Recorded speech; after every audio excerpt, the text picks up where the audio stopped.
फिर्यादीनामे रवींद्र जीवनगीर राहणार वाडेगाव यांनी पोलीस स्टेशनला जबानी रिपोर्ट दिला की दिनांक 18 जून 2024 रोजी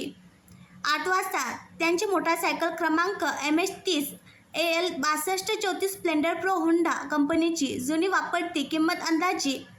15,000 रुपयाची ही दत्त प्रिंटर समोर बस स्टँड वाडेगाव येथे उभी करून ठेवली असता ती कोणीतरी अज्ञात इसमाने चोरून नेली आहे अशा फिर्यादीच्या लेखी रिपोर्टवरून सदरचा गुन्हा दाखल झाला। सदर गुन्ह्यातील चोरी गेलेल्या मोटारसायकल व आरोपी हा बाळापूर शहरात असल्याबाबत पोलीस स्टेशनचे बाळापूर येथील ठाणेदार श्री अनिल जुमडे यांना गुप्त बातमीदारामार्फत मिळाल्याने त्यांनी वाडेगाव चौकी येथे कार्यरत असलेले police head constable Prashant Doiphode व पोलीस कॉन्स्टेबल पंकज मडावी यांना माहिती देऊन त्यांनी सदर गुन्ह्यातील चोरी गेलेल्या मोटारसायकल व आरोपी आसिफ खान वलायत खान राहणार मंगळूरपीर जिल्हा वाशिम यास ताब्यात घेऊन त्यास अटक करून त्याच्याकडून गुन्ह्यात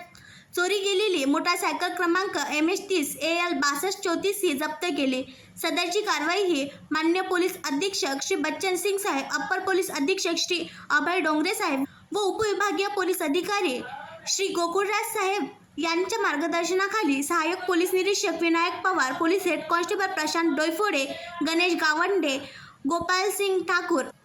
आनंद सुरवाडे व पोलीस कॉन्स्टेबल पंकज मडावी यांनी केली।